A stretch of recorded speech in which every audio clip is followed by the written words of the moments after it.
Ayan mga ka-live fishing. Nakain na naman siya ng bisugo. Bisugo o tulingan. Ah. Ataw-ataw siya. Tabyon.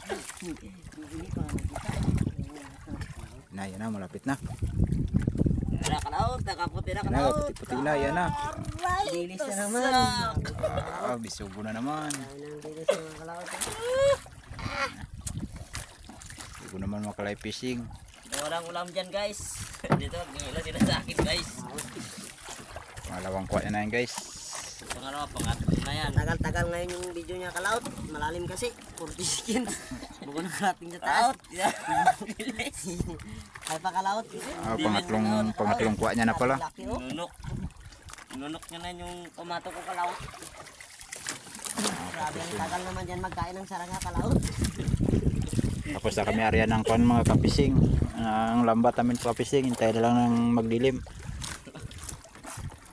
Ano kaya mga ka-live fishing? May lansa dyan sa laot ng punang mga kapising. Mainit na tubig. Wow na yung mga kalaot, nakasingaw yung utot.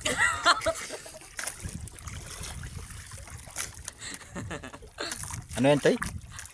Lansa? Barge? Lansa. Lansa yan, baura yan. Yan mga kapising, may lansa. Ano kaya yan? Ano kaya yung karga niyan? Diyan sa laot ng punang oh. Hindi natin alam. Baka ano, baka smuggle na naman yan, smuggle.